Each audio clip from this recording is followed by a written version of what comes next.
Words can't describe the atmosphere at this rally, from the start ramp to the finish ramp. And like, boy, when you get to the finish of this rally, it doesn't matter whether you're first or last, it is just a fantastic feeling. It's very demanding, and I think even WRC guys are going to have a tough time here. I mean, it's exceptionally difficult, but very demanding rally. You know, all the guys who are involved in other rallies around the world, we've never seen anything like this. It really is absolutely fantastic. I think first of all, from an atmosphere point of view, it's just incredible. The people, the whole sort of feeling around the rally.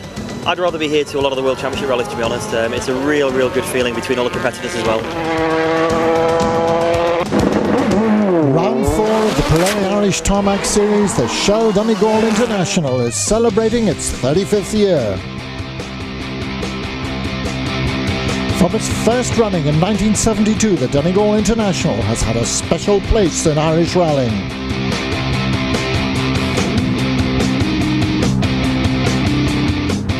It has attracted legends such as Akam Warmbode, world champion Ari Vatman, Jimmy McRae and Tony Pond. It has encapsulated legendary drama, heartbreak and excitement.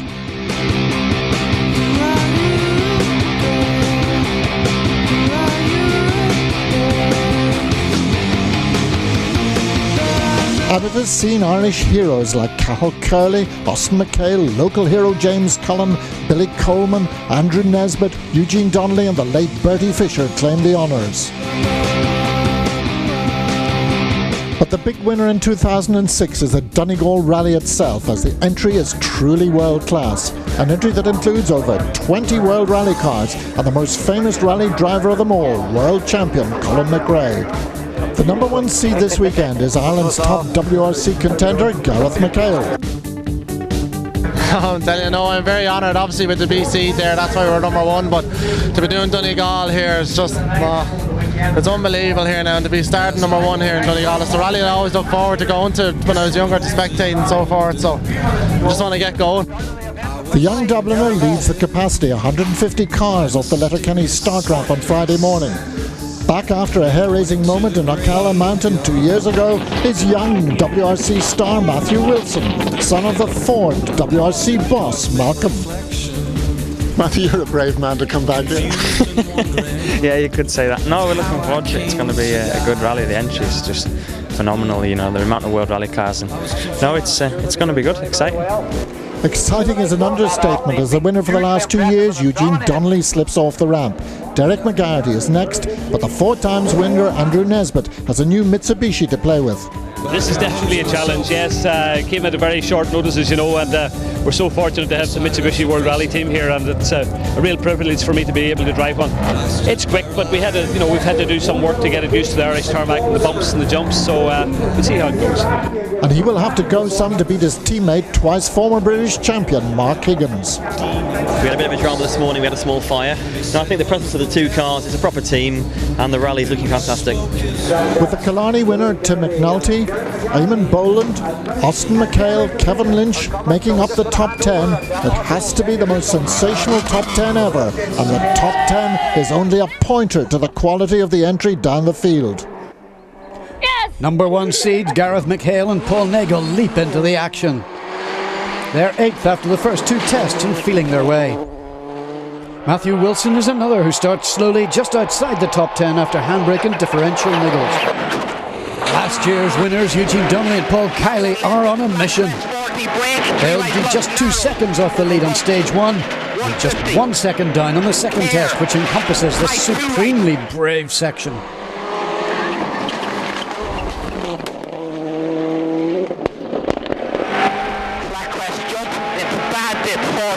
Long straight crest into flat right over crest 100, tight 2 right over bad dip to flat. All's well in the Corolla camp. They're lying just 4 seconds off the lead after the first loop.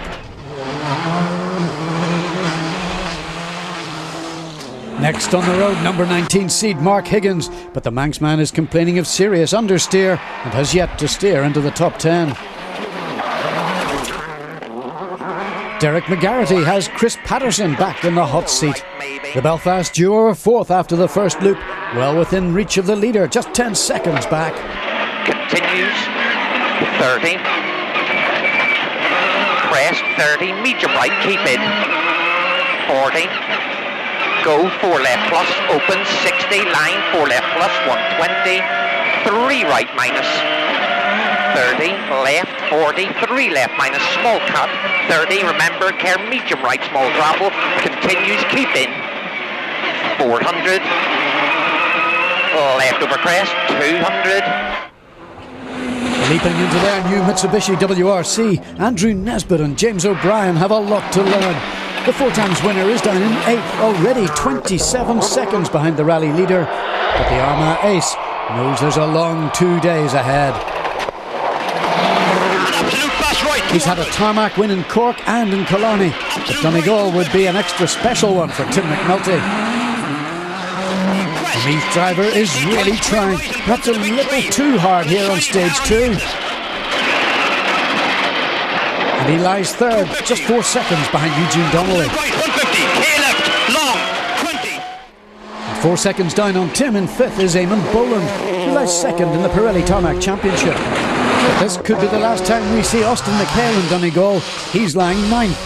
And right. But here are the early leaders, Kevin Lynch and Alan Harriman. Despite a very minor slide on stage 1, Kevin was fastest by 2 seconds, the Dungiven man fresh from a Mourne Rally victory the previous weekend. The KPL Subaru S9 is again fastest on stage 2, with driving like this. To some, Kevin's pace is somewhat surprising, but with the top 7 top-class World Rally cars separated by less than 20 seconds, there's a lot more to come for the huge crowd. Colin Murphy, fourth, and Michael Curran, fifth. And the rally is about to have its second leader, as Eugene Donnelly and Paul Kiley move into a half-second lead after stage 4. They'll extend that lead on stage 5, but there's a huge drama approaching the stage finish. Section's not on fire, well, I've no heat at my feet. Get the fire extinguisher, I thought. It must be on fire somewhere. It's on fire. Get the fire extinguisher. Right. Stop. I'll get down here to make the fire extinguisher down here. Pull out the one at your Eugene feet. Remains surprisingly calm as his World Rally car begins to go up in smoke.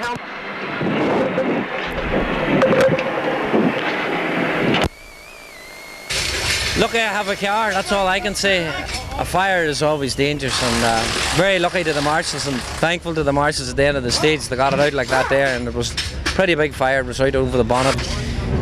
But in the course of the fire, it's damaged, well, we think it's damaged the vacuum pipe, and that stops the car from boosting. So I had to drive the last stage with no turbo at all, like just drive through it at normal road speed, and hence that's why we lost the 4 minutes. Nigel Heckland loses out to the bank on stage 1.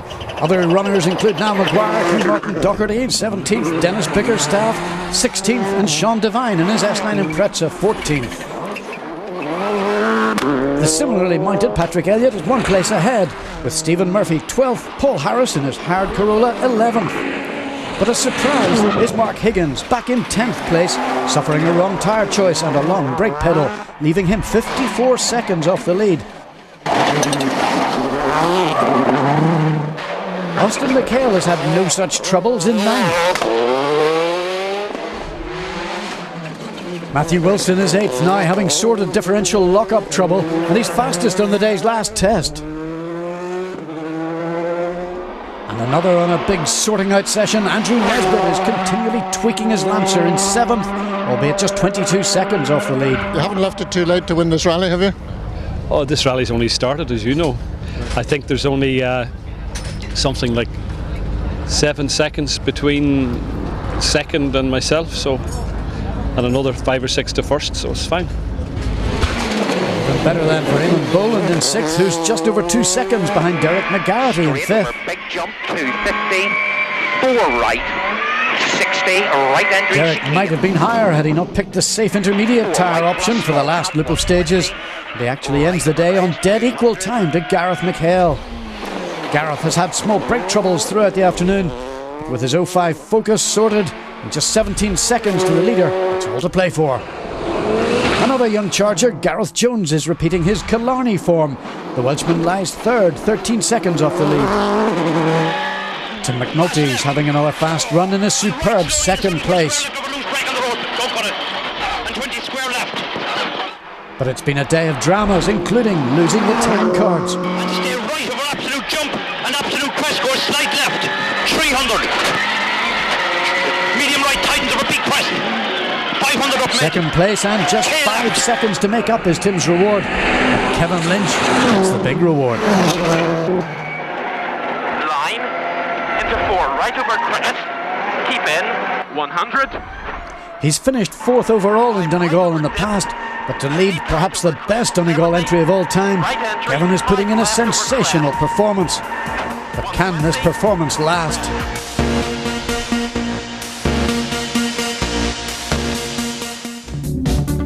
Wet roads will merely add to the risk factor on the 35th Shell Donegal International Rally as the event reaches its second and toughest day, with 10 stages including the daunting Knockalla Mountain Test. Kevin Lynch tackles the awesomely fast Open Brenner stage, where he furthered his lead to 19 seconds. 30 down. On the next stage at Carrick Mountain, Kevin puts his forestry experience to good use. But the Subaru's gearbox plays up right at the end of the test. Sharp work by the Hopper mechanics has the unit fixed and out onto the second running of Brenner. But there is more drama. Sudden tight square right, 100. Hope one doesn't bust that, Will. Busted he has, with 5 miles to drive. It's only a short stage. I say we're driving. It drops Kevin almost a minute and down to 7th. When we started off yesterday morning, we find that we're thereabouts, and that sort of keeps the momentum up. But we're knocked back a bit now, but we'll have to try and get one up again. Also crippled with a puncture in the first Brina is Tim McNulty, who's passed here by Gareth McHale. It puts Gareth briefly into second. By stage 10, the second run over Carrick Mountain, Tim is back on the pace after dropping to 10th. 300. Absolute left. And absolute crest, 150. K right. 200. But that right front is now punctured and he drops back to 10th again, over a minute and a half off the lead. Gareth Jones and David Moynihan were third overnight and they dropped back to 4th, but on stage 10 the rally ends in spectacular style. Both are okay as Kevin Lynch passes. He's now back up to 5th and just 32 seconds off the lead. Amidst all the drama, Gareth McHale has moved into second, fastest here on stage 10. But Derek McGarty and Chris Patterson are being very fast and very neat. They retain their 4th place after the morning's 4 tests, 25 seconds off the new rally leader as they pass that punctured Tim McNulty. Bolland has dropped to 10th with a stall but climbs back to 6th. A minute up the road is the new rally leader.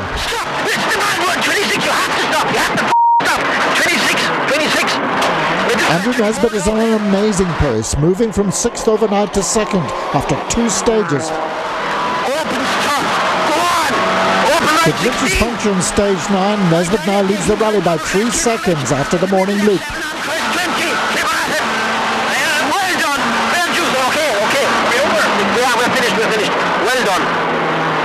This rally is going to be very tight to the finish line, and that's what's going to make it very interesting. Losing interest must be Matthew Wilson, who changed a slow puncture after the first stage, only for the spare to do this on the next. The time loss drops him to 11th from 6th. Austin McHale is very sideways in 8th. But moving forward is Mark Higgins and Rory Kennedy, fastest in the 2 stages of the loop. Mark moves into 3rd, just 5 seconds behind his teammate. Meanwhile, Eugene Donnelly and Paul Carley, 35th overnight, are on a charge. The slippery stages suit the Corolla driver, and he's actually fastest in stage 8, Carrick Mountain. Now it's the 3 big tests, Carnhill, Knockalla and Gary Gort, with the 19-kilometre Knockalla stage pivotal in the rally. James O'Brien is easing Andrew back at times, and on Knockalla he's very conscious of Will Hare's Bend, where the rally ended last year. Andrew's giving it everything, and he extends his lead to 12 seconds in this stage.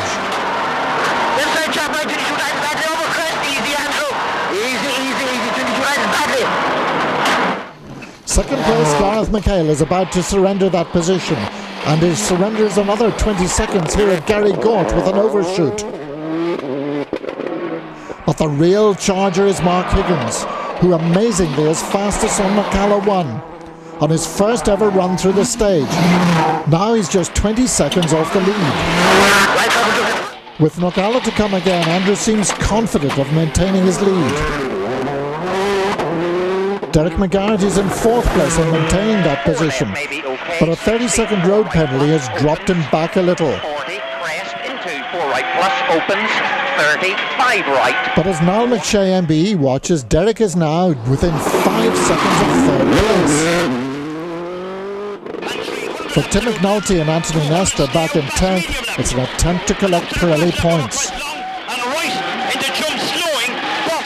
But a Knockalla ditch knocked Tim off the timesheets for 10 minutes, and he decided to knock the Donegal Rally in the head. There's a serious amount of heads in hedgerows this year for one of the all-time great Donegal rallies, a World Rally Car fiesta. Rounding off the top 10, Eamon Boland is 6th, having lost a minute with an early morning stall. Matthew Wilson in 7th is relieved to get through Knockalla safely. And so is Austin McHale in 8th, as it's one of his all-time bogey stages. Local hero Paul Harris is 9th, despite this overshoot caused by a broken brake disc. He is just 7 seconds over Stephen Murphy in 10th. Patrick Elliott has surrendered his boot on Carnhill and lies 12th. Hugh Martin Docherty boots his ex-Donny O'Sullivan Focus into 14th, and Niall Maguire's a gritty 16th. But in more severe trouble is Dennis Pickerstaff, who's about to retire. Eugene Donnelly and Paul Kiley have leapt all the way back to 12th. And another rally leader, Kevin Lynch, is now 5th. True left minus. Derek McGarrity rounds off the day 4th. With Gareth McHale just 5 seconds in front in a good drive. Driving in determined fashion is Mark Higgins, who ends the day just 24 seconds back in 2nd. You know what these rallies are like, anything can happen, a spin, you get a puncher, but it's been great fun. For me to come here to Donegal, it's great to be competitive. I'm really, really happy. Andrew Nesbitt is delighted as he defends his honour by beating his teammate by 2 seconds over the second running of Knockalla.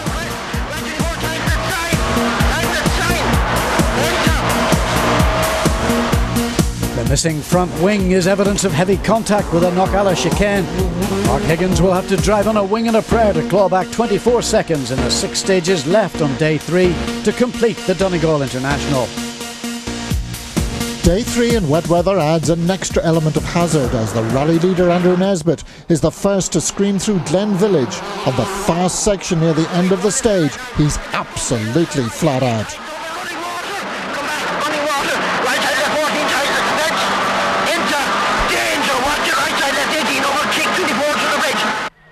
Andrew's effort is worth it as Mark Higgins drops 6 seconds on the opening test of the day. Just a mile out of Glen Village, however, Matthew Wilson is about to drop out after hitting a rock on the inside of the left-hander. 20, right 2 plus continues. The rally now moves to the Downings area for the famous Atlantic Drive test, which is about to end some of the rally's great drives in dramatic fashion. 20 down. For Kevin Lynch, a bit of slippery new tarmac is the cause of disaster. The impact has put 5th place Kevin out. Oops. Bringing his sister S9 Subaru home in 10th is Stephen Murphy, who's overtaken by another S9 of Patrick Elliott.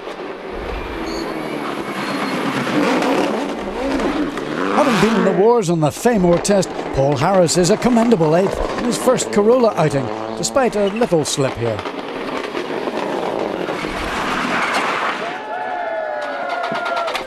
But could this 7th placed Austin McHale be slipping away from the Donegal Rally for good? The 2-times winner is more focused on his son's career. Another double winner, Eugene Donnelly, will climb back to 6th, A superb drive back to claim vital championship points. Eamon Boland finishes 5th, just 18 seconds behind 3rd place Derek McGarrity. Derek was so nearly caught out at Kevin Lynch's corner.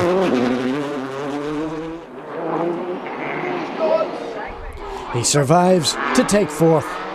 Gareth McHale in 3rd has 2 fastest stage times on the final day. An excellent WRC Donegal debut. Oh, it's perfect. To come here to Donegal, like, you know, the whole pace in the Tarmac Championship was raised in Donegal, and to come here and set some good times as well. Delighted to finish 3rd overall here in Donegal. But at the front, it's a Mitsubishi 1-2 as Mark Higgins chases down his teammate Andrew Nesbitt, who's now 35 seconds up the road with 3 stages left. But as Andrew shows on Glen, there are still slippy bits that catch you out. But it's teammate Higgins who gets caught out on the next Faymore stage. 3+ over crest, and here we're going. Oh. Take your time, take your time, take your time. Real stupid mistake and very disappointing, but we got the 1-2 for the team, which is the most important thing. It's been a great event, real difficult weather, but we can have a couple of beers. It's been a long week. It's a long final stage for Andrew Nesbitt. Luckily, this error cost just a few seconds. The 2-times champion crosses the Atlantic Drive finish line in some style.